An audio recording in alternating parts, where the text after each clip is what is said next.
This episode of the Nerdball Podcast is sponsored by Jake Paluski at Real JP Multimedia. He does the music for this podcast. He has produced this podcast. If you need anything audio-visual done, he is the man to see at realjp.com, REELJP.com. Let's start the show. This is Jim Hutchison. This is Tyler Zollars. And this is the Nerdball Podcast. That's perfect.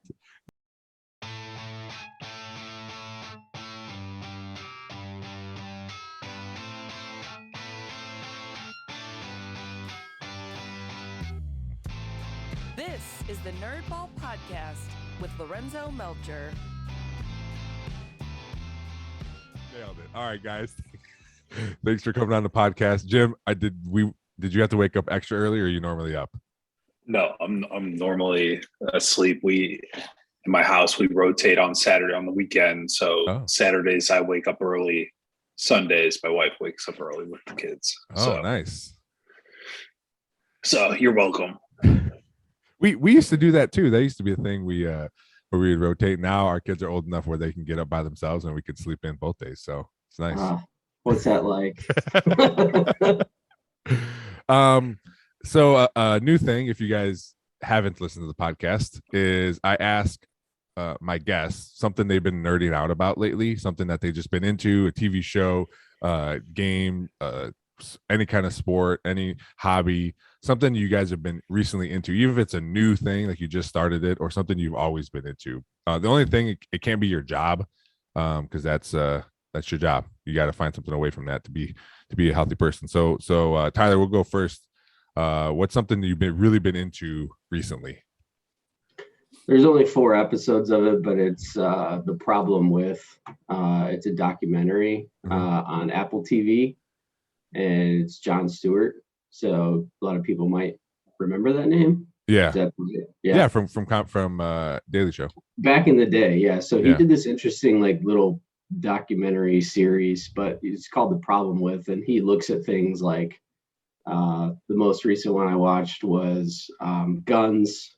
So nothing controversial, just easy topics to handle. But it's interesting. I don't know. So okay, myself, I just think that both sides of the political spectrum are just full of it, and he calls it out as he sees it. So I think it's kind of cool and kind of interesting. Do you like documentaries to begin with? I do. I love them. I saw a really weird one the other day. What was it?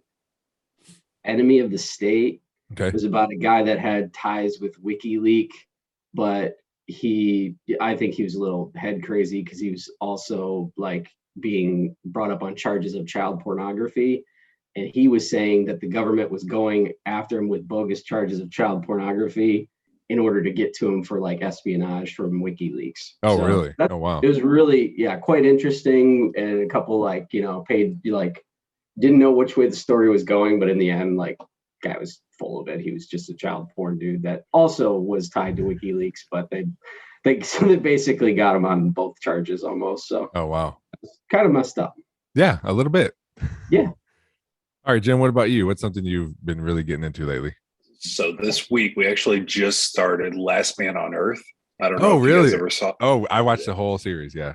So it's kind of crazy, looking back, because it takes place in 2020, and virus comes in and wipes out the country. So you're just kind of oh my goodness. So so did you get into that? Did you get into that because you saw an article about how it's similar? No, a friend of ours was just hey, if you're looking for something here, this is a funny TV show, kind of a thing. And it's dark, but it's hilarious. And the cameos on it are really good. And January Jones is amazing in all ways. So it's just, it's good. So we've been binging that lately. So. When do you guys find time to watch television? Because I know our kids bogart everything we have.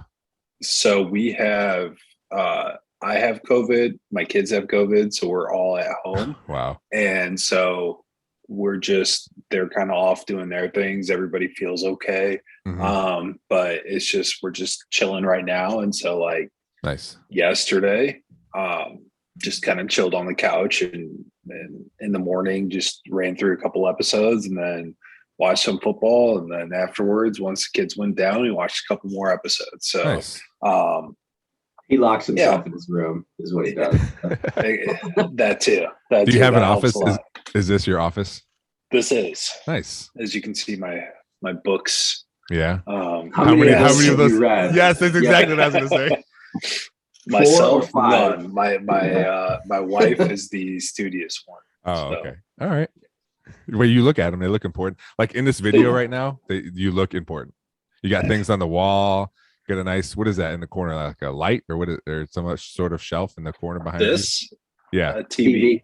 Oh, the way the shadows are on it, it looks like it has 3 segments on it. Yeah.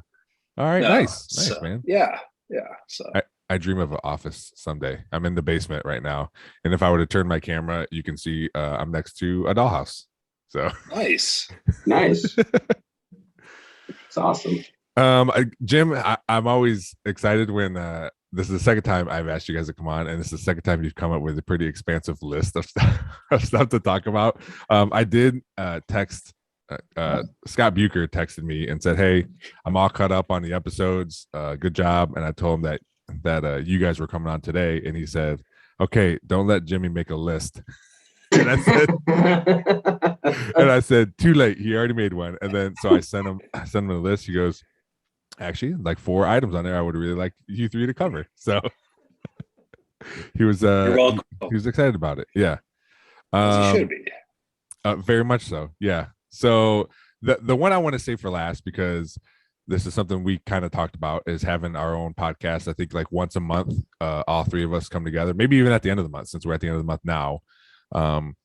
And we'll call it 3 different dads, and we just have different dad stories. And the reason, I sent it to you guys is we're all different. I have the oldest kids and a boy. Jim has girls, and Tyler, you're co-parenting. So I think it'd be a cool podcast, just like, because different perspectives about anything. I come on here, I'm talking about, Mateo and girls, and you guys don't have to deal with that, So I think it'd be cool perspective. So I want to save the basketball story for the end when we'll do that stuff. But one thing that interests me and interests Jim, and I don't know how much it interests Tyler as much, as the Cowboys, and how I'm always frustrated because they never win anything anymore. And how much I don't like Mike McCarthy. I don't know how you feel about him, Jim.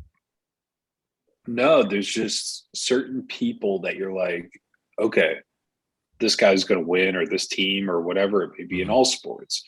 And with him, with certain guys, I feel like you're overcoming that. Like when they get to a big stage, it's just like, okay, like everybody wants to complain about the Joneses, and have they ran everything great? No, but at the same time, if you look on both sides of the ball, there's 2 all-pro defensive players. Mm-hmm. The only team in the only team in football that has 2 all-pros on defense. You've got playmakers throughout. You've got, on the offensive side, legit weapons, and they come out and they just look so flat and so just like lethargic and could not get anything done.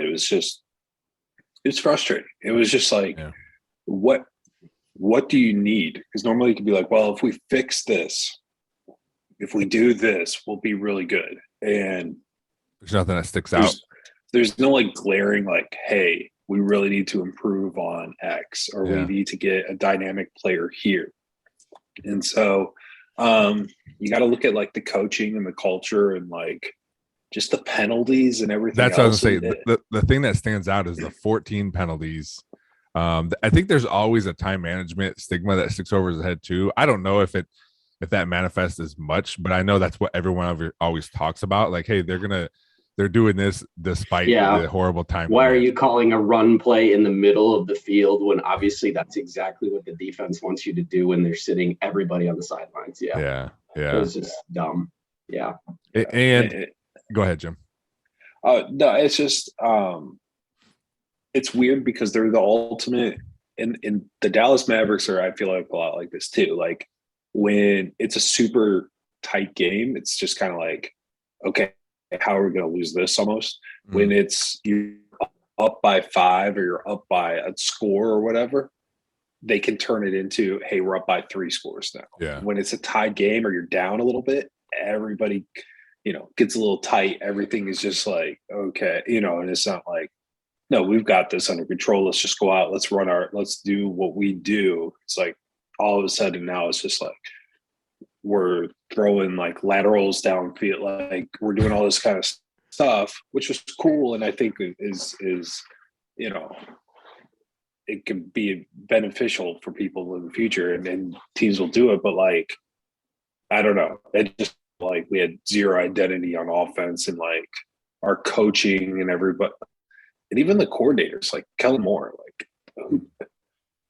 if an NFL team gets him as a head coach, who's like, that's our guy. Like we got Super Bowls now. I don't know. Ever since Jimmy Johnson left, all the head coaches have been like, they're going to say yes to Jerry Jones, and they need someone like Jimmy Johnson. And that's the reason they won Super Bowls, is because they butted heads a little bit. And ultimately that's why he left, or got fired. It's because they butted heads. But I've been saying since Miami fired Brian Flores that I think he would be awesome as a Cowboys coach. But there's no way Jimmy's going to hire him, because he's not going to, for lack of a better term, take Jerry's shit. So why would he want to hire someone who's gonna question him? Yeah. Tyler, would you rather have be a Cowboys fan and have Super Bowls in the 90s, or be a Browns fan and have nothing ever in your life? No team in the 90s. I'm going to leave this podcast now. It is. No, but for me, it's serious. I don't know. I also think you got to put it in perspective. Do you think, would you call this year, obviously, like, I know everyone's goal is a Super Bowl seemingly, but like, how realistic is that? And you guys lost to a team that went to Green Bay last night and literally beat the Packers. Yeah. So you got to put it in perspective. The 49ers, in my opinion, they're a dangerous team that I don't think anybody is going to want to play. Like, I mean, it's the writing's on the wall now. Like, nobody's going to want to play them. They are so hot. And they have they actually remind me of when the Giants won it all with Michael Strahan. They just have nothing to lose. Mm-hmm. So that's a very, very dangerous team to play in the playoffs, or even at the end of the regular season. They were just they're steamrolling. They can't be stopped right now. So I don't know. So I guess my opinion is you got to put your season in perspective. Is what was the goal of your season? So Cowboys won the division, didn't they? Yeah. So that's a horrible division. It's like the NFC East. I know, but it's a building block that you can build off of. And in the grand perspective too, the Cowboys still have a very young team. Like Dak is in year 6? Is that right? They're young, but they're all the way I look at teams, especially in the NFL, it's you could be building, but at some point you're going to start to lose guys to free agency and all this other stuff. And their cap numbers, they have some real decisions to make. Do I think Zeke should be back next year? No, not at the money he's making. Their team's they're building, but I think their team's gonna look. I think I saw from what it Michael is Irvin. Yeah, I was watching a show yesterday. Michael Irvin said it well. It's all their playmakers just did not show up in that game. I mean, CeeDee Lamb had, I think, 1 catch, didn't he? It was bad. Dak didn't have great jump off the page numbers.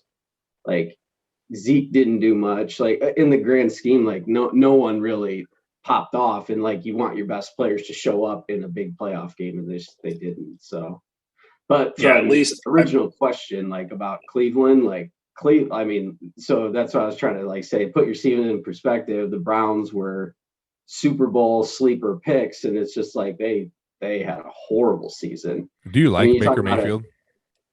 Do I like Baker Mayfield? Like as the quarterback? Do you want somebody else? So I'll be honest, I don't know how anyone realistically answers that, because last year, if you look at it, he had a really good season last year in the grand scheme of things. This year, I don't want to throw old high school injuries, but same shoulder injury that I had. And I did not play through it. But like dude, I can't imagine like thinking back to high school and like after like that injury, trying to throw a ball or something like or any sort of getting hit. I could not imagine because I just remember like the shooting pain of that. So my point is it's hard to evaluate, I think, Baker's performance at all this year because it's just like he was hurt in week 2, and I don't know. So the Browns, obviously the higher ups, they were looking at this season as like a pretty big, like we need to do a hardcore evaluation because his Baker's clock is ticking. It's like he's now going into his 5th year next year.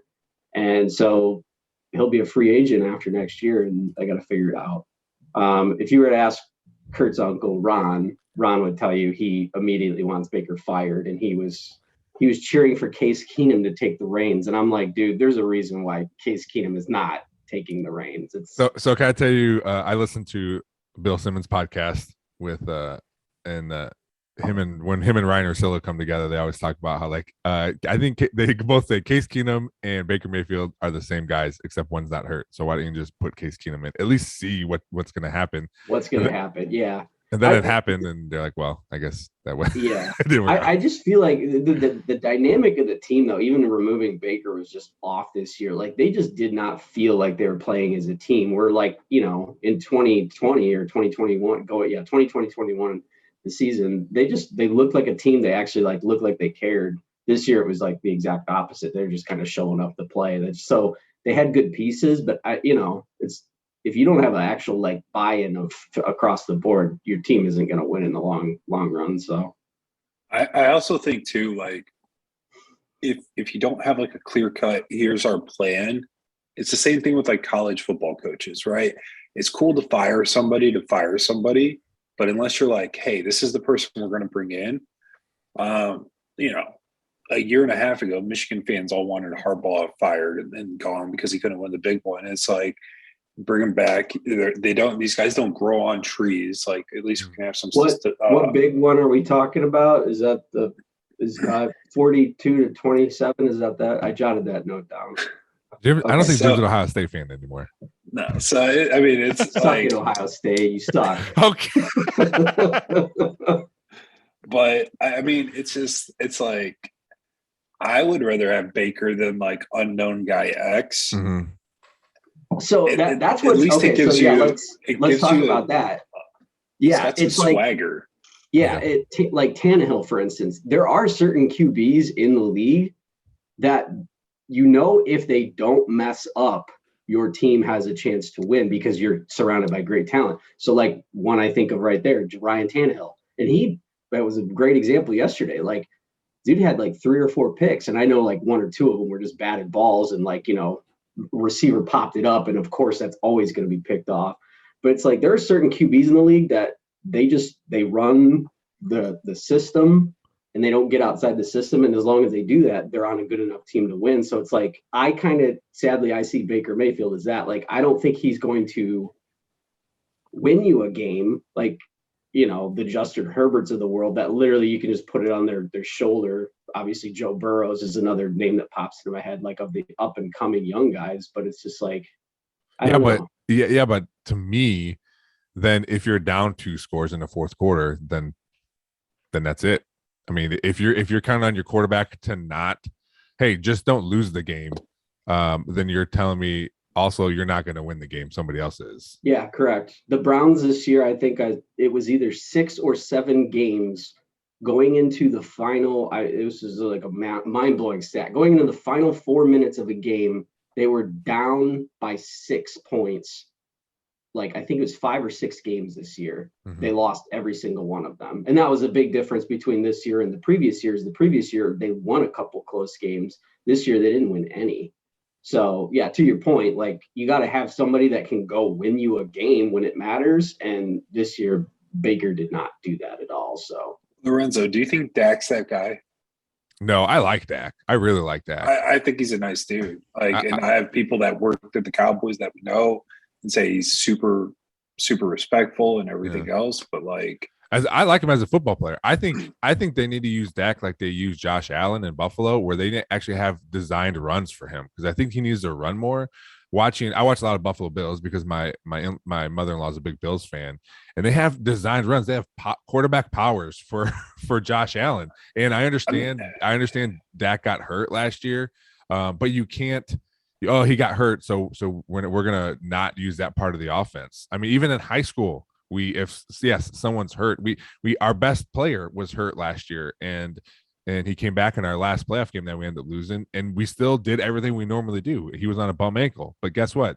It's NFL football. I think they use him more in the run game because it opens everything else up. He's a big dude. Yeah, did he get hurt?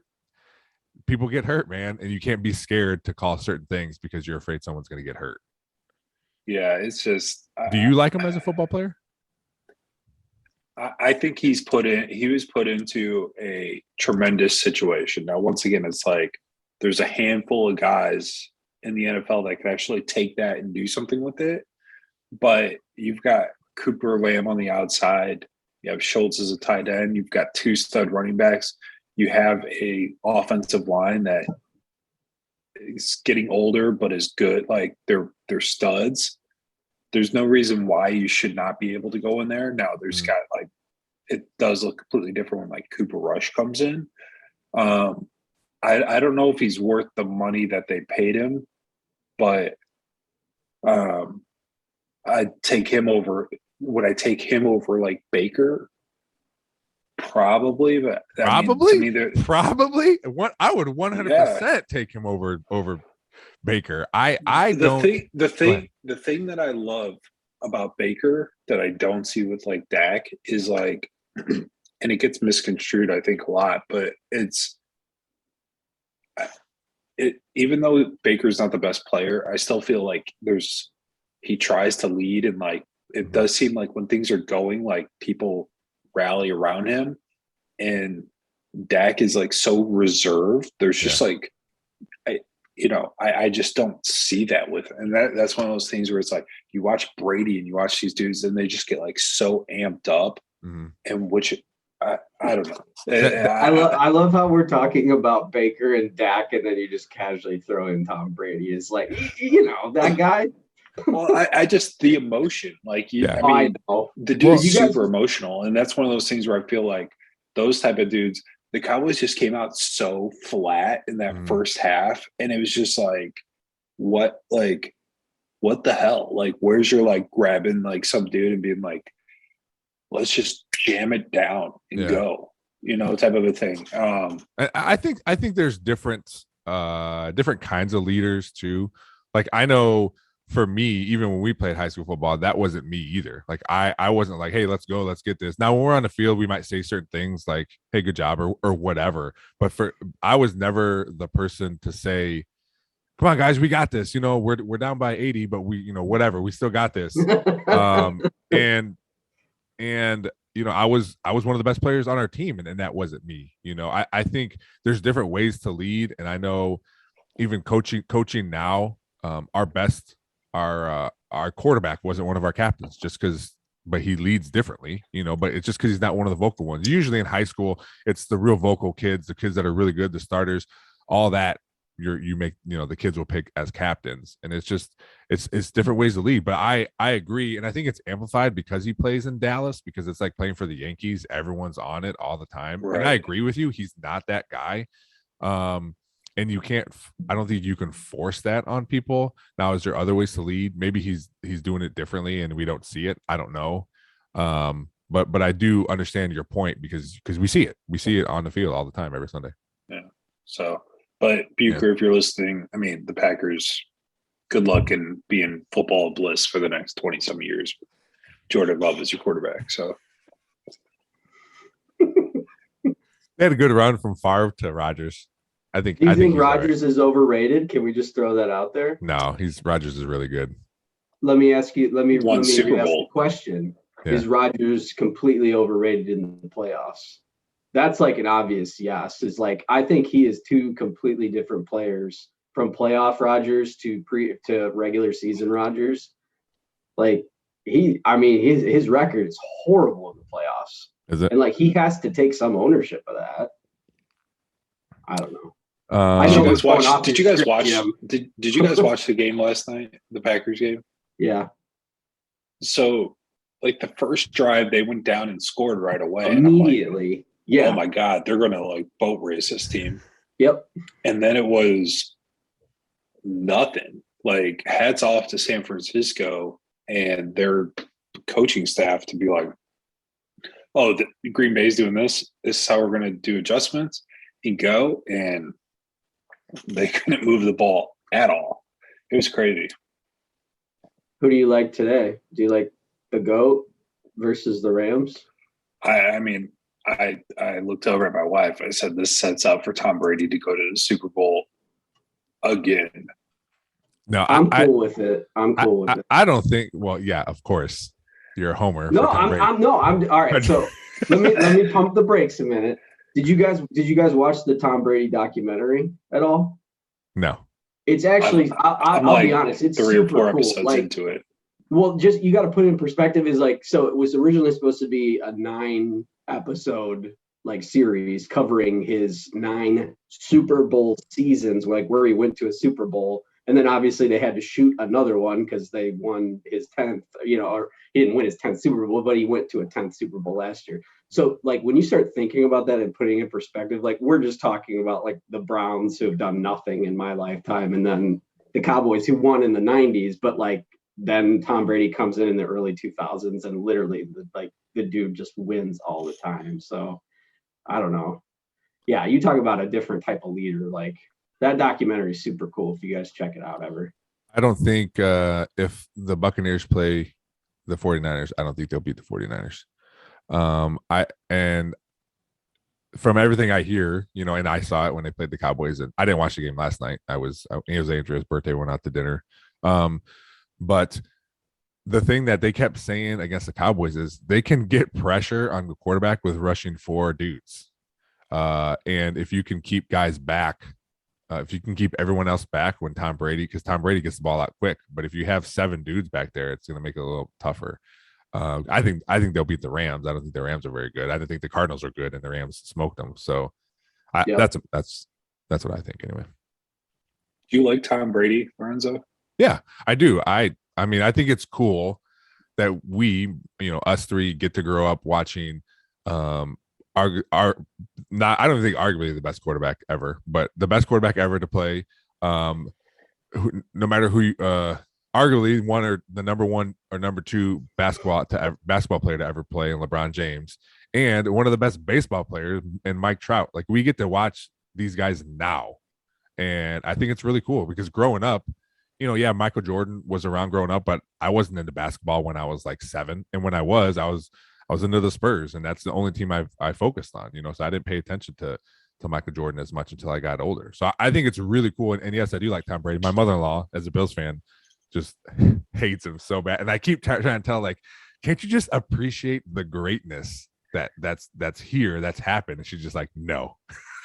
So, but no, I do like Tom Brady.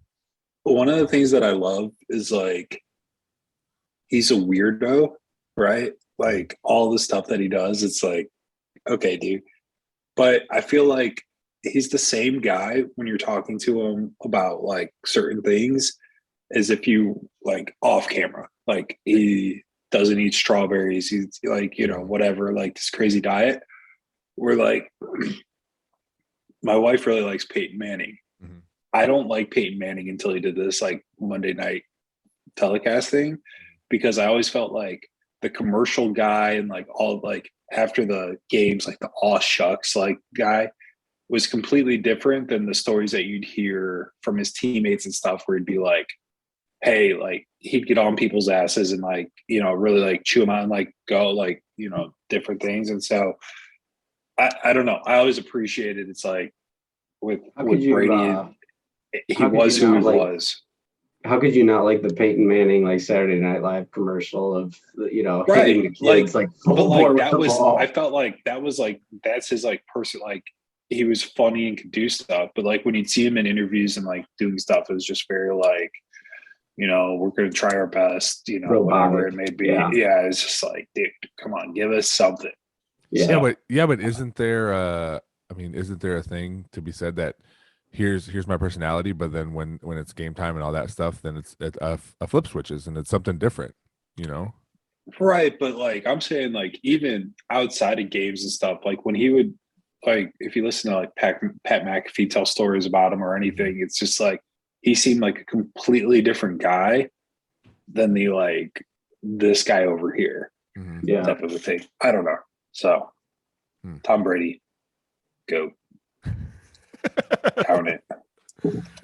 Oh, okay. Jimmy, you talked about Dallas Mavericks. How many Mavericks games have you been to this year? I haven't been to any, man. Oh no. So no. So I haven't missed any on TV. So but that's our plan. We're planning to go to at least one. You know, we'll try to go to one. When I go to them, like I want to try to get the best seats possible and try to do that. So I'd rather spend more money and go to like one game, like a one good time, type of a thing. So that's on the list for this year still. But nice. Do your kids go? No. Do they like sports? So our dog's name is Luca, and so they get a kick out of like the Luca on TV versus the Luca that's our dog. And that's about the extent. They'll watch it if we're watching a game and it's late and they come downstairs because they have to get like a drink of water for like the 8th time. Like they'll be like, "Oh, can I watch some of this too?" It's like, yeah, that's fine. You know, like we'll watch a little bit. You're just trying to stay up later. Yeah, exactly. So, nice. But do they you can care less? I say, does that bother you, or does it not care? Because I know when we had Mateo, I was like, you know, if he likes sports, cool. If he doesn't, cool. But he will not root against my teams, you know. And that's for the same thing for our daughter too. Like, if they like sport, if whatever they like, you know, we'll be into too, you know. But recently, Mateo has been all about, especially football, like been all about football. He'll watch any game, which I think is pretty cool because even I wasn't like that at his age. I wouldn't just watch a football game. He'll get up in the morning, and if the Cowboys played late, he'll watch the highlights. You know, he'll find it on the computer and watch the highlights. So that's something I'm really getting into. Like, I really like that he likes that because that's cool. When I was growing up, I liked sports. And me and my dad would listen to the Indians game on the radio or watch it on TV5 whenever it was on TV, you know. And as he's getting older, I'm getting more excited because I, you know, and I was going to talk to you next year. I want to try to take him to a Cowboys game. And because he talked about wanting to do that. And actually he wanted that for Christmas, but we couldn't make it happen because of the schedule. And he wants to go to a Spurs game, and he's just all excited. So I know I'm appreciating that, and I can't wait to like foster that. Like, yes, hopefully our teams aren't horrible for forever, and you'll enjoy some wins, you know. But how do you feel, Jim, about your daughters? It sounds like they're not into it really. So they really like the college like pageantry, like the stuff beforehand, like the bands. They like seeing different things on there. My wife went to A&M. She hates, like, she's not a Texas fan. She's not a Texas Tech fan from the Big 12 days. And so, you know, she'll be like, hey, root against this team. When I grew up, like, my dad was all like Washington, like he's from DC area. So he grew up like huge Redskins fan, Senators fan, like all this type of stuff. So but what was weird for me was I didn't find that out until later. It was very much like hey, do you find who you like, and then we'll, you know, kind of go from there, kind of a thing. So for me, I always tell them like, hey, if you like TCU because they're purple and that just like interests you, or you think they have cool jerseys or whatever, like let's just get behind it and enjoy it, type of a thing, and kind of go from there. So, you know, they're not super into it, but I definitely, I could care less who they like or what gets them interested, as long as if they can get interested in it, that would be great. But my wife is very much different. Like, she does not want, like, we'll horns up just to piss her off. Like, I'll teach I'll be like, hey, let's do this type of a thing. And so, but no, they're you know, they're just not into it as much as somebody else, some other kids are. What about you, Tyler? I don't think Olivia really cares at all about sports. I mean, have you taken her to sporting events? Yes, taking her to a couple Indians games. Guardians. I share season tickets with a couple people, and so like it's only I end up going to like 5 games a year, but okay, she thinks it's super boring, which I think honestly, I guess you play baseball, most kids probably do think baseball is very boring just because it's not fast paced at all, and it's also not the easiest game to understand. She's getting more into football, I think. She'll at least like watch games a little bit here and there. Mm-hmm. But yeah, it's if you were to ask her what would you rather do, like sports or anything else, she'd probably say anything else. So open up Pokemon cards. Yes. Oh my God. Yes. that hits hard this year, like Pokemon cards. Yeah. So. Well, I have some in reserve. I've been like, because when I found some Twitter accounts that say, hey, these things are on sale or it's on sale now, go get them real quick. So I got a bunch of stuff in my garage still. So if you need any for a holiday or birthday, I'm not sure when she was born, but I have some that you're more than welcome to get because I know it's hard to find. Yeah, they are. It's crazy. It's because all of the 30-year-old fathers used to collect cards and now they're all trying to collect them with their kids. I tell you what, I had a lot of fun opening up Pokemon cards with Mateo. Oh yeah, it is fun. It is fun. You just never know what you're gonna get. Yeah, but yeah. What about Lillian? Is she into sports at all or not really? Or? I think she's into sports because Mateo's into sports. She's played a few. She does baton. She's been doing baton twirling for like 4 years. Yeah. She's really good at it. She just started competitions this year. So she's we're still trying to tell her like she gets mad when she doesn't win. She's super competitive at everything. I don't mean like playing chutes and ladders. Like she gets really mad. But she gets mad when she doesn't win these competitions. And we tell her like, you don't practice on your own. These people who do well and win, they do it at home too, not just in the gym with your coach. So, but she's 7, so we can't, we're trying to like. No, dude, just poke the bear. Just start poking the bear. We're trying to like finesse that lesson, but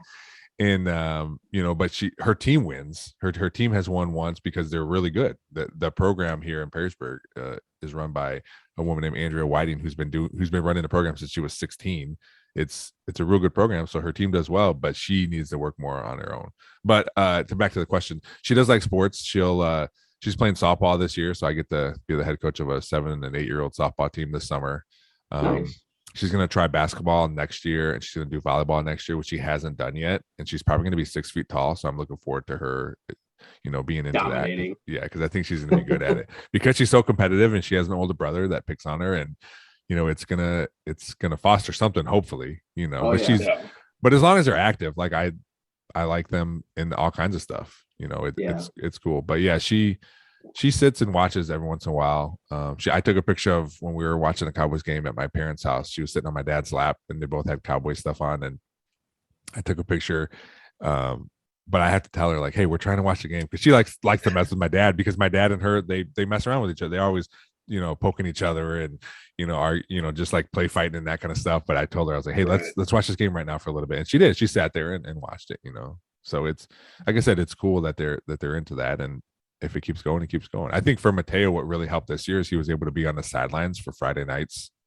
He was the water boy, one of the water boys, and that turned him around as far as wanting to play tackle football. Because before the season, he was unsure, and then after the season, he goes, "Yeah, I'm excited to play," which is cool. So that's cool. Yeah. I definitely think it's the atmosphere that the kids watch the games in because, like growing up, whenever we get to go to like Cleveland Indians baseball game, it was awesome because it's sold out, right? Yes. Like every game is rocking. Mm-hmm. You go to like college football games, at these big programs, like everything's going crazy and it's like there's a buzz. Whereas like if you took a kid to like a baseball game now and there's like half-filled stands, it's kind of like you're watching, but at the same time, no one else really is either. So. Mm-hmm. Hey, let's go get some food. Let's go walk around. Let's go do like all this type of stuff. And it's just like, you don't get to like enjoy that energy of everybody else doing that same thing. I feel like it's huge with any type of sport. Right. And so, I tell you what, the most fun I had watching a Spurs game is I was down in Texas and I was down there for a bad reason. My grandfather passed away. This was years ago. They were in the playoffs, but I watched the game with like 15 other Spurs fans that were my family, and it was the best. Like, I don't even know if they won or lost this game, but I remember it being fun because everyone was there cheering for you, for the team you were cheering for. It was so much fun. It was so much better than the championships I watched by myself at like 11, pacing in my living room, but but you're right. The atmosphere of it being exciting. And I think a big part of it too is being able to watch games when you want to on TV. As a child, I could never see the Spurs play unless it was the playoffs. I lived in Ohio. But now you can, if I wanted the NBA pass, I could get the NBA pass. We could watch every Spurs game if we wanted to. Right. So the accessibility of it makes fandom more fun too, because you get to see your team if they're in a different state. Now, Cowboys, they're always on TV growing up, so that wasn't an issue. And also your team being good at the time when your child is picking teams, that plays a lot into it too. When I was young, the Cowboys were good. The Indians at the time were good.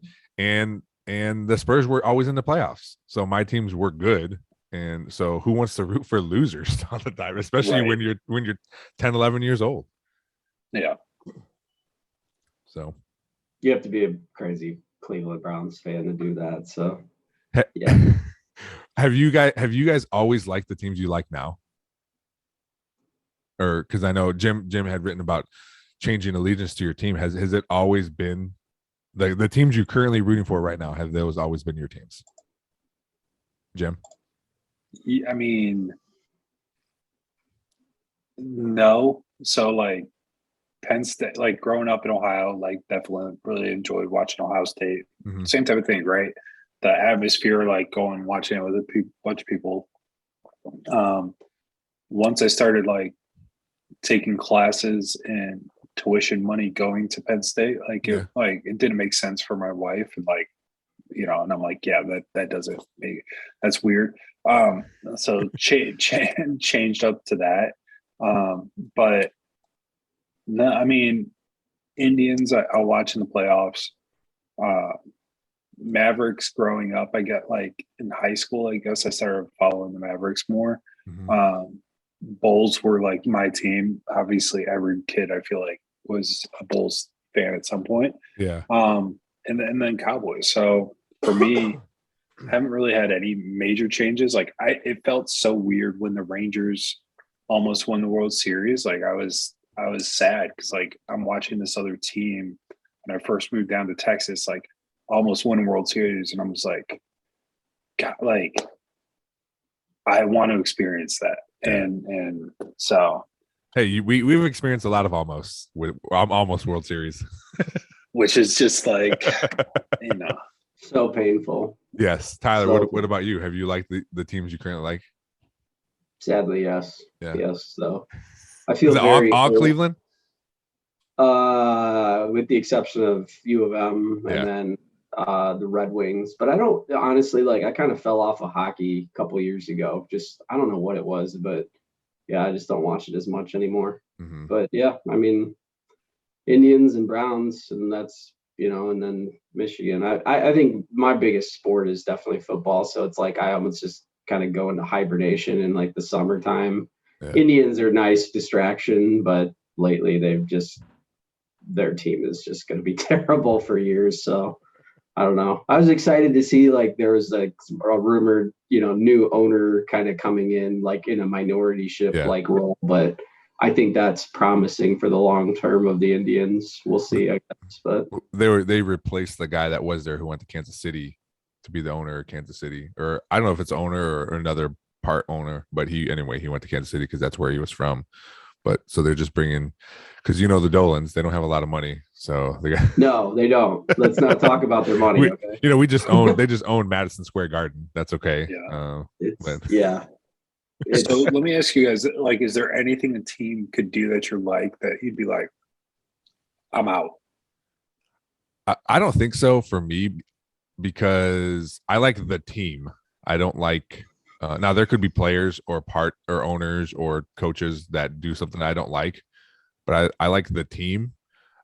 Maybe if a team moved, that might cause me to be like, I don't know anymore. But for the most part, I never thought of like what would happen if it wouldn't happen with the Guardians because I don't care about the name change because it's still the team. It's not the name. It's still the team I like. And they're so up and down, more down than up. Like them being horrible doesn't bother me, The Cowboys haven't won anything since I was like 10. That doesn't bother me. Yeah. So I think if anything, if a team moved, I'd have to really think about. Yeah, if I I think we're all too loyal. I think we should have all jumped ship to the like Patriots years ago. We would all probably be so much happier in the grand scheme of things. Looking back at like the last 20 years of late, early 2000s, we're like, yeah, I'm a Patriots fan now.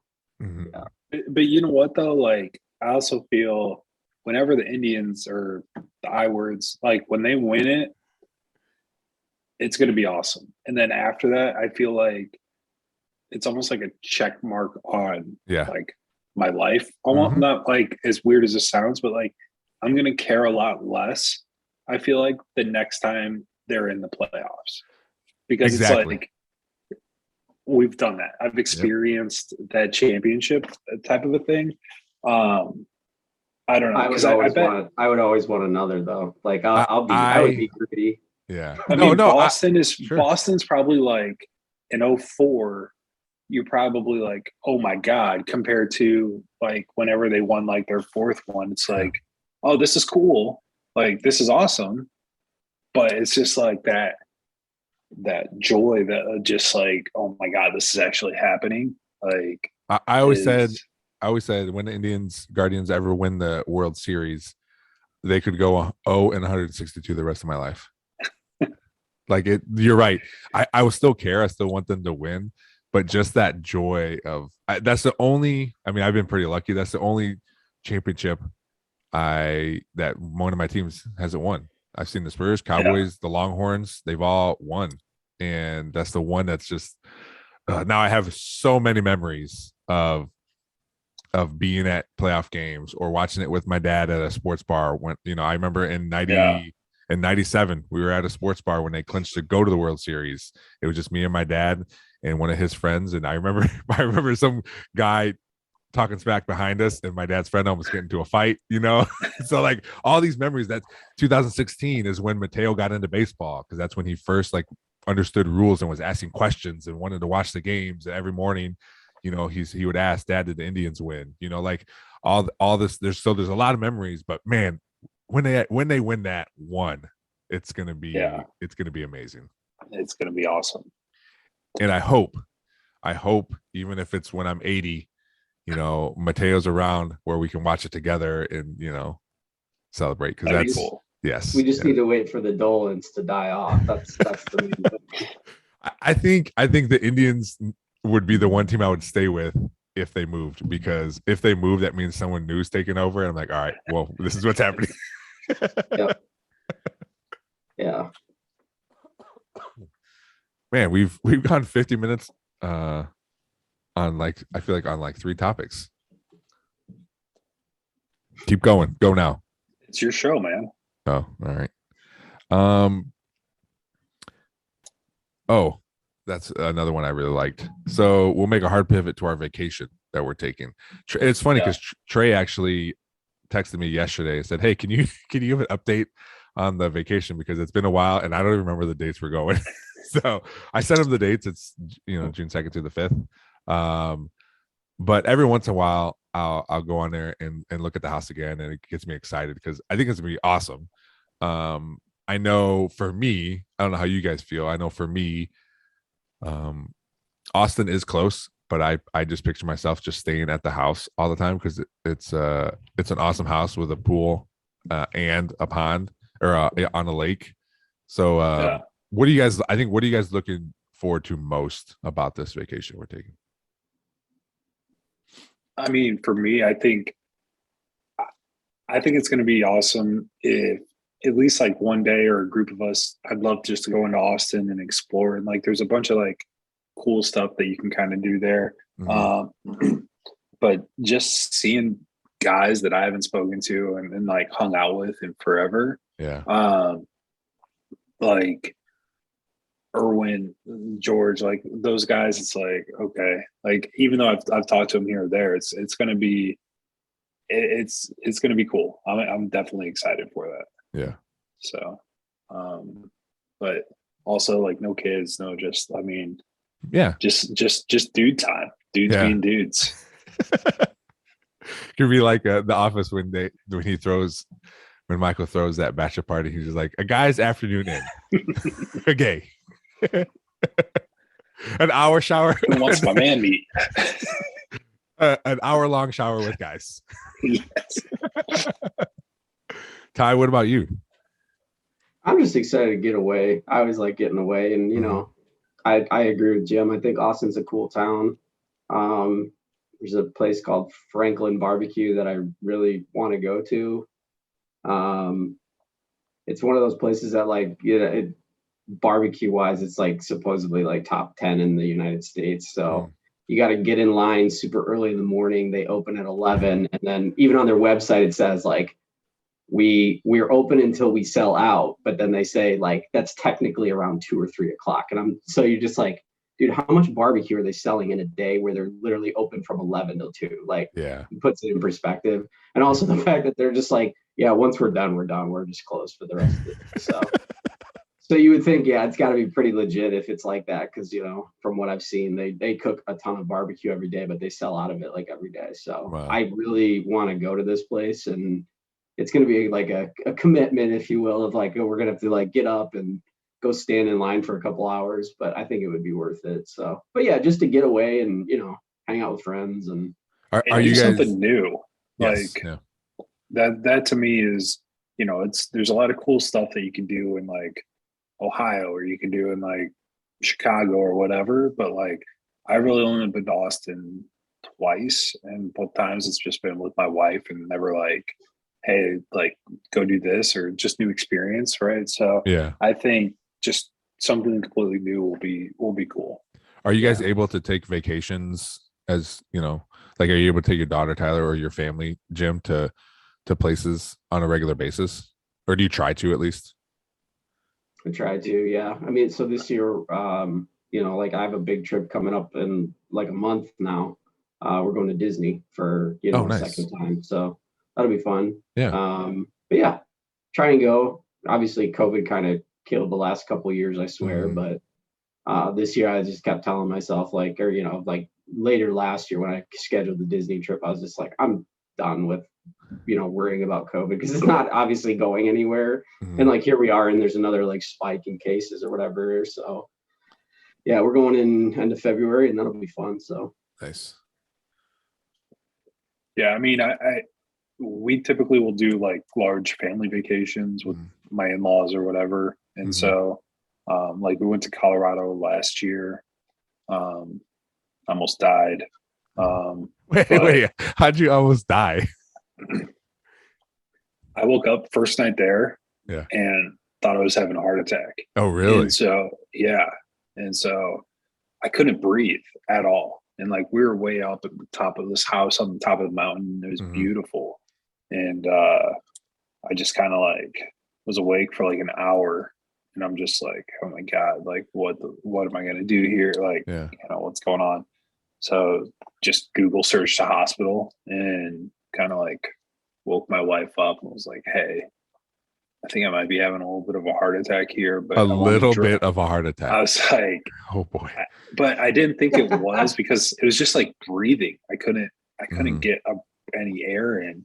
And so I was just like, I'm just going to go drive to the hospital. And she's like, I'll drive you. And so, woke up, went to the hospital, and they're like, hey, you either have this thing where you're having a bunch of little like heart attacks, or it's just essentially like altitude sickness type of a thing. I'm like, okay.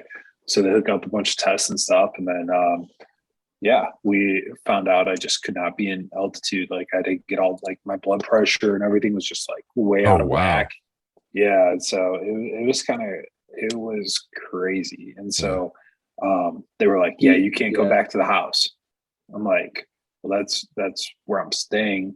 And they're like, no, you need to get a hotel here, because the hospital was like at the bottom, like the base of the mountain. Okay. And they just said this whatever, I forget the acronym that they have for it, but like even like serious like cyclists and different people, like just certain bodies, once you get over like 10,000 certain feet, elevation, like you need to have medication before you go, essentially, to help with everything.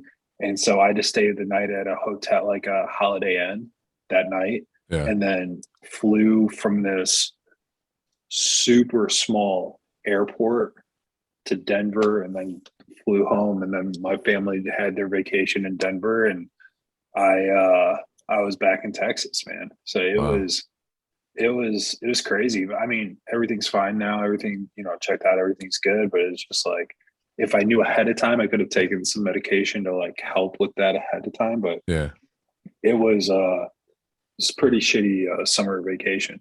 So no future man vacations in the mountains. In the mountains, above 10,000 feet. I can. I just need to take medication ahead of time, essentially. Yeah, they were just like, I'm just like, oh my God, like I need to get shit, like I need to get like work out and drop all this weight and like all this stuff. And the dude was just like, Dr. came in, he's like, we had a group of like cyclists come in here, like a huge group, and like half their team ended up having this condition. And even though they were in great shape and everything else. And so as I cough. But so you're like, nah, I don't need to lose weight. I'm good. So exactly.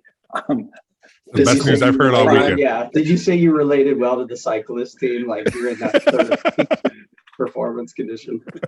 Yeah. So no, it was crazy. It was the scariest part of all of it was flying out of there. Like, let's say, how do you handle flying then if you have this condition? So you're in pressurized cabins. Oh, okay. Yeah, but like I legit, like this airport, like I pulled up there and I was like, this is a house. like what's going on here? And then I show up and nobody's at this airport. And then like I'm sitting there, like there's no like check-in, there's like a counter. And I'm like, what the hell's going on? Because I was just like, I'll get some food at the airport. And no. You kill your own food at the airport. 2 people show up and they're like, oh, our flight, like we were supposed to fly this yesterday and our flight got canceled because there's too much wind or something. I'm like, okay. And I'm like, is it just us 3? And they're like, no, there'll be more people that come. No one shows up to this airport. There's like 2 flights a day and people show up 90 minutes before the flight show up, like employees of the airport. And so like you go through security and then you're on the runway. Like they had like a tent on the runway that you just kind of like hang out in. And then you walk in there and it's just like single file plane and you hop on and you're just like, and before they get on there, they're like, hey, the plane's a little bit too heavy. We're just going to burn some gas here for a while. And I'm like, oh, like there's just mountains all over the place. I'm like, what are we doing here? I already don't like flying in that. No. Yeah. And then like we're landing and like, because the plane's so small, a gust of wind like hits it and they just go right back up. And they're like, we're going to circle around and do this again. I'm just like, oh my God. Okay. So what's happening? No, it was bizarro world, but hey, gosh, it's survived in advance. Ty, if you need to step out, feel free. Yeah, me and Jim will keep this pumping. Yeah, we'll hold it down. Look at that picture. Look at that picture. It should be the thumbnail for the YouTube. Female viewership will go way up. 2 up. Save some for the rest of us, Ty. Seriously. Oh, Jim, what's that hat you have on? So it's Lucky or something like that. I don't like the jeans? Black Clover. Sorry. Oh, okay. No, I was in Vegas. You'll appreciate this. You have a big head. I was in Vegas and this store had like this massive store inside the hotel. So and it was all hats. And whenever I go to like a Lids or anything, like none of the hats there fit me really. And so I go in there and they had this double extra large fitted hat. And I was just like, oh, let me try it, whatever. This isn't going to work. And it fit. And I was like, nice. Okay. Like, and so, what size hat are you like? So I'm like 8, probably like 8.25. Like a true fitted hat. Yeah. Usually 7, 7/8 or 8. Okay. Yeah. So the 8+ers, 8 plusers. It's the struggle's real, man. And so I have transitioned though. Now with oh yeah, I don't gotta worry about all that hair. Yeah. So you don't have to worry about that. But no, that adds a little bit though. Yeah. So it's like I told like for Christmas I was like I want another one of these hats. Just give me one in a different color. My wife got me one. She got me an A. Like they have a bunch of different like college team ones. So she got me like a maroon A&M one, and but it was only an extra large. I'm like, this isn't gonna work. So, but I have transitioned to strictly flex fit hats. No fitted, just like the stretchy fit ones. So what I have to do with the flex fit, even if it's like the extra large one, I have to cut the elastic inside, like really? Almost, yeah, to get it on there. Dang, Jim, that is a big melon. Yeah. So no, I have some that are some large, extra large. So that's usually what it is in flex fit. Fit awesome, like a little bit too big, which is perfect. And then some can be the same size, just a different maker, and it's tight. So it just depends. But yeah, I know I never buy fitted hats anymore. So my mother-in-law got me a double extra large one of these in like black, and that's super tight on me. But I don't know if it's like I've had this now for like a year and a half, 2 years. So it's like I don't know if just the elastic needs to get worn out. But yeah, that's hat talk. That's hat talk. All right, guys. Before we go, I do what you talked about at the beginning. We'll make this a monthly thing, even if we come together and we only end up talking for 20 minutes. But I'm pretty sure if we come together, it's not going to just be 20 minutes. But I want to talk about a story. You can say anything. I know Jim will kick it off because he has something that I want to hear about. But I think if we all just tell a story about our kids or something they did, or it doesn't have to be, there's no really like, hey, this is exactly what it has to be. Any kind of story will work, but I think it'll be cool to hear some perspective on different things. But go ahead, Jim, because I'm looking forward to what you got. So I have a 7-year-old daughter, Brooklyn, and she is she's awesome. Very like her and I have very similar interest and sense of humor on a lot of things.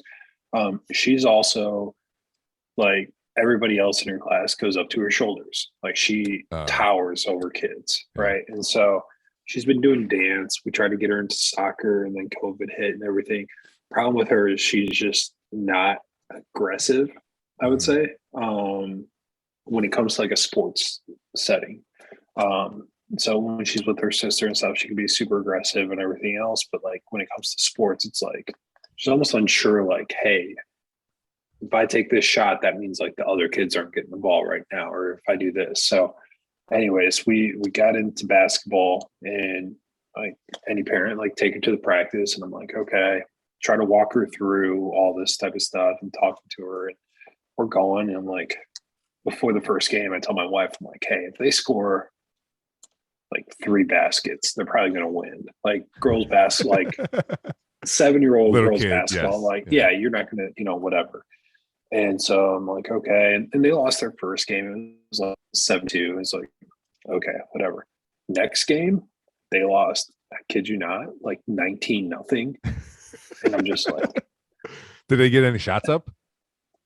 I don't know what constitutes a shot. I mean, did they hit the backboard? Yeah, they occasionally. Okay. But everybody was like, I think they were like we're playing this like travel team. I'm like, yeah, that's weird for 7-year-old girl, like whatever. The parents are trying to justify it. The excuses the excuses are starting. So, and then with the COVID spike going back up again, they made a rule where only like 2 adults could go with each kid to the game. And so my in-laws wanted to go to a game. So we were like, yeah, you can go, take her, enjoy it. My daughter's team lost 40-0. And like, I'm just getting like pictures of like the scoreboard and like her playing. And these kids, I don't know what it is, but and I'm sure it's that way like there too, but it's like the kids on like my daughter's team is very much what I felt like my teams were growing up, where it's like parents drop the kids off at a gym, they run around for an hour, they kind of play around, whatever. That's practice. These other kids, like they're like specialized coaches, they're like all this type of stuff. They're 7. And I'm just like, what the hell did we get ourselves into? Like, this isn't even now. What's disheartening is like, it's to the point now where Brooke's just like, I don't want to lose by 40. And I'm like, no, I get it, kid. Like it's and I'm trying to be like, hey, you could body these kids. Like you could go in there and like really do. But she just like, she'll get in her position like this and just kind of move around and not like throw an elbow or anything. I'm like, hey, you do this once to one of those kids, they won't come back in there. But no, it's definitely interesting to see, because it's just, growing up, I was not aggressive at all in like any kind of sports, probably. And even until like probably like junior, senior year of high school, I really understand like, hey, you need to go put this guy on his back, and not just like, hey, I need to be in position. If I'm in position here, like whatever, it's good enough. Like that's what I need to do. And so, no, it's kind of crazy, and just like how intense these other parents are on it. And like, even some of the parents are getting to the point on the team where it's just like, and they're getting frustrated with it too. And I'm just like, dude, the coach is doing his best. This dude, he works for some company. Like he decided to put his hand up and said he's going to coach these girls when like I wasn't, like I didn't do it. So I'm not going to like sit there and criticize everything to death. But like, no, it's just you're parenting wrong. Then you need to criticize this dude. Like that's how it works.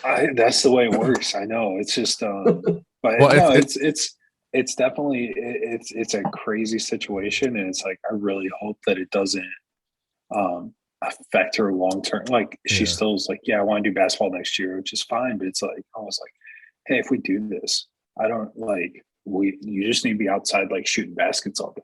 Like you need to be doing like this type of stuff, because just she has height, which you can't teach, but like all the other stuff, it's just it's crazy. Did you start the weight training program too now? Like she's working out a couple days. Mostly just HGH and steroids. So we'll get to that part of it later on. But it's it's also a good, it's a, obviously, I mean, everyone says it's a good learning moment, because when they get crushed, I mean, my baseball team lost 20-0 for 4 years. So it's, it's something you think about. It didn't, terrorize me the rest of my life. I just still think about it when I'm 37, apparently. But it's also good at parenting moment too, right? Like, how do I navigate this situation? First of all, are you having fun? If you're having fun, cool. We'll figure out how to win, and we'll figure out winning. That's number one. If you're not having fun, then that's different. But if you're still having fun out there, running around, playing with your friends, hitting the backboard, whatever, then we'll keep doing this, and eventually you'll win, and they'll want that. But it's everyone. I mean, as parents, we're always learning how to navigate certain things and how to figure stuff out. So can I tell a quick story real quick? That's what this is. Yes. No. So. It would have been our sophomore year, and you remember the theme of the football team was Nail It Part 2. Sure. Yeah. So obviously, like, this is midway through the year. Like I think we won the first like 3 or 4 games that year, but then like we started like on that losing streak. And I just remember, and mind you, like we're all like the three of us are sophomores. I was never playing even in the varsity games. I remember coming home one night, and we're talking about like parenting to like losses. I remember my dad like pulls me aside, like, or just talking after one of the games. He goes, "Man, I'll tell you, nail it part 2." He's like, "That's the biggest bunch of bull." He goes, Your saying should have been screw it." And I like, so to this day, like I still like think about that and laugh just because like that's, like I obviously knew I had no control over the games, but it was just hilarious. So I that always stuck with me. It was like he kind of turned it into just a joke, but it was fun. Dude, so my story it's real short, but it's has to do with this podcast. So my kids they're into YouTube. They like certain things on YouTube. They'll watch it and they always see like, rate, review, subscribe. They want to make their own YouTube channel. I have a Twitch app on my phone, so I like recorded them playing video games a few weeks ago, just because they want to see like, Dad, how many viewers do we have? How many subscribers? I go, you don't have any. This is how it works, like, okay. But so I recently put this podcast on YouTube, and after the new year, and my daughter comes up to me and she goes, how many subscribers do you have? I'm like, right now, like 3. And she just looks at me like she was so disappointed in me. I go, no, that's just how it works. That kids will humble. I was excited, like, oh, people are subscribing. Now it's friends and family, but people are subscribing. Yeah, I got 3. Now I got like, I don't know, 8 or 9, whatever. Yeah, we messed that up on the intro. You guys, if you're listening or however you're digesting this media, please smash that like and subscribe button. Yeah, they always don't forget to leave a comment. Don't forget to like and subscribe, guys. Thanks. So the kids will humble you immediately, because like I said, I was excited that people were actually like watching this and wanted to subscribe to it, and she just looked at me and then walked away. I'm like, all right, cool. So what's funny, my daughter has a speech thing with her throat, right? And so for Christmas we were like, she loves videos and all that stuff, so we were just like, hey, we'll have her create like a YouTube channel so she can go and like practice recording herself and like speaking and like getting comfortable with all that type of stuff. Yeah. So, and it's all just like my family that watches these, like, here's slime, here's whatever it is. Yeah. This is how I clean my room, whatever. But yeah, no. Hey guys, make sure you, as always, smash that subscribe button and leave a comment underneath. And it's like, all right, that's fun. Do you comment? Oh, all the time. But what's funny is like, we'll be sitting on the couch and all of a sudden she'll just like laugh at something. And I'm like, what's going on? She's like, I got a new subscriber. And then like, I'll go in there. I'll be like, oh, okay. My mother-in-law, like, did nice. Did this. No, she's got a kick out of it for sure. Good. Ty, what do you got for us? My story about Olivia. So I had my first touch of drama like ever, I guess. So Olivia went to a overnight sleepover party, like her first one. Obviously, she's in the 2nd grade this year. Mm-hmm. And I didn't even honestly think she would end up like staying overnight, just because obviously, like, given her age, like, it's more like a try. Yeah. So this turns into the next day, like another parent was like texting, my ex saying like, I don't think our daughters can be friends anymore. Oh my gosh. Yeah, dude. It was like, I was like reading it, and you guys know me, and people that probably listen to this know me, is like, I'm super laid back, super chill. I was reading these text chains and I was like, you've got to be shitting me. I was like, these girls are like, they're 7 and 8-year-olds. Yeah. And you're telling like another parent why your kid can or can't be friends with your daughter. And mind you, like, Olivia is very much like me with that perspective, is she's so laid back. It's like, to a fault. But so, yeah, I got my first taste of like grade school drama. And I was literally, the first thing I thought was like, again, dude, they're in 2nd grade. Like, are we serious right now? So yeah, that was fun. Yeah, Mateo last year got punched in the head by a kid, and they're still friends. Yeah. So so I mean, it was so bad. It was so backwards, man. It's good, I guess, that they're telling like their parent or whatever some stuff. But like, what's weird growing up I never told my parents like anything. Yeah. Like, I didn't want my parents to get involved at any age with anything that was going on in my life, essentially. Like, it was very much like, even if anything happened, I was just like, nope, everything's like, just very much like, I didn't want, because I was like, I don't want this to turn into like a thing or anything else. And so it's just very like, I don't know. The long and the short of the drama was that the Olivia's friend, like best friend at the time, her and her friend said like, yeah, we'll like sleep together at the sleepover. Well, then Olivia's friend ended up like getting put somewhere else to sleep next to a different girl, which then Olivia got like sad about, Yeah. So she ended up like, again, like literally second grade drama stuff. And I was just, but of course, like what the parent of this other child was there. And well, then, I think the parents blow it up more than it needs to be. Oh yeah, right? Dude, you should like, like. Who cares? She was like talking about like, their friendship is just, it's reached an unhealthy level and causing anxiety for such and such. Is she a therapist? That's what I said. I was like, clearly, like you have your own issues and you're projecting them on your child. So that is insane. That's dude, insane. it was too much. It was way too much. My favorite line as a parent is just figure it out. Yeah. Kids are complaining about go figure it out. Yeah. Jim's just like, you're one, you can't walk, figure it out. Yeah. That's right. No one's in like life or death danger. That's okay. I'll step in at that point. Otherwise, you kids need to figure shit out. That's what now if it's just my two kids arguing, I'll step in and handle the situation because I'm tired of hearing them. But if they're outside and it's usually Lillian comes in like, hey, the neighbor kid's not letting me grab the basketball or this is happening. I go, Lil, you're always going to be the youngest one in this pack of kids you're running around with in the neighborhood. You're going to have to figure it out. You can't come over here and crying all the time. I'll yell out the window, say, hey, make sure you guys are sharing. And then that's going to be the end of it. Yeah.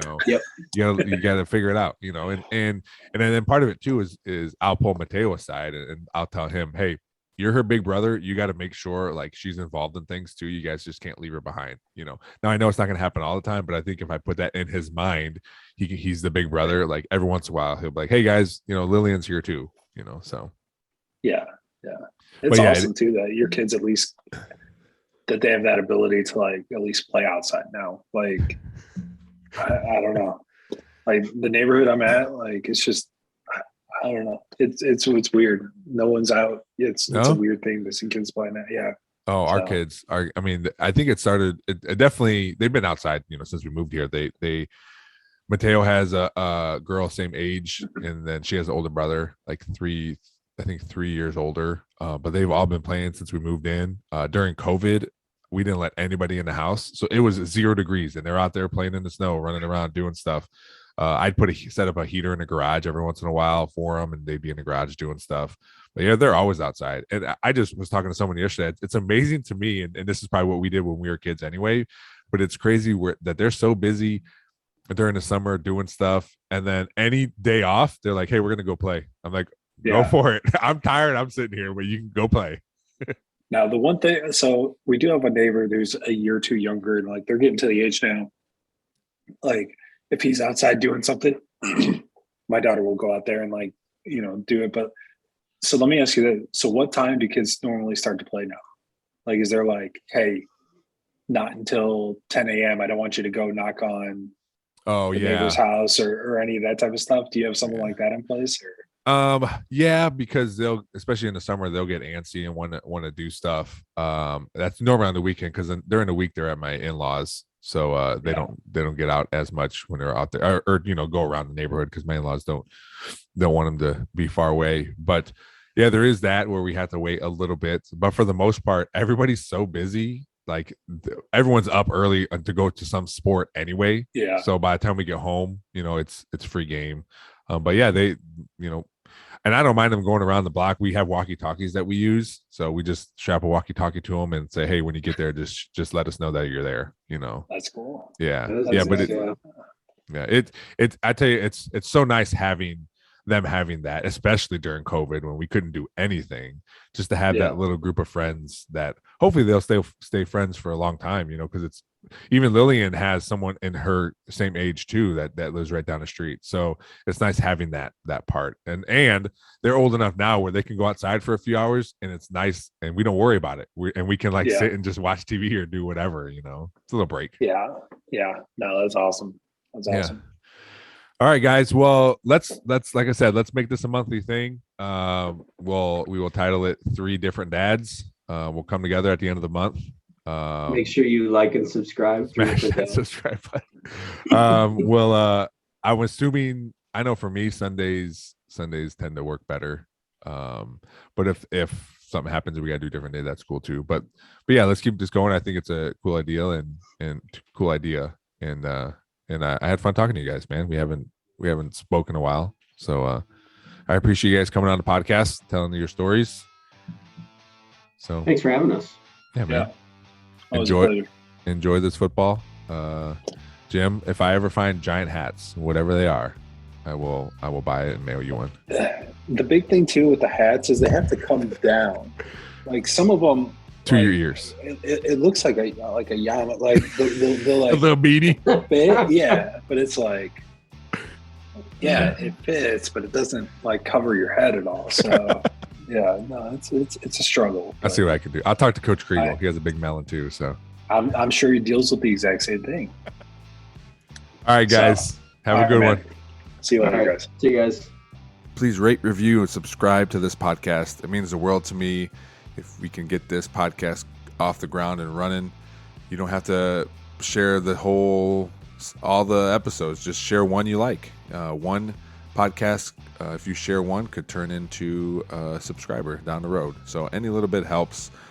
My Gmail is thenerdballpodcast@gmail.com. I'm on all the social medias, Facebook, Instagram, Twitter. Find me at Twitter at the Nerdball Pod. Instagram is the Nerdball Podcast, and Facebook is a page at the Nerdball Podcast. Thanks to Real JP Multimedia, Cuttafish Graphics, Perrysburg Junior High STEM, and Big Daddy Graphics for helping out the podcast. Thanks for listening. We'll see you next time.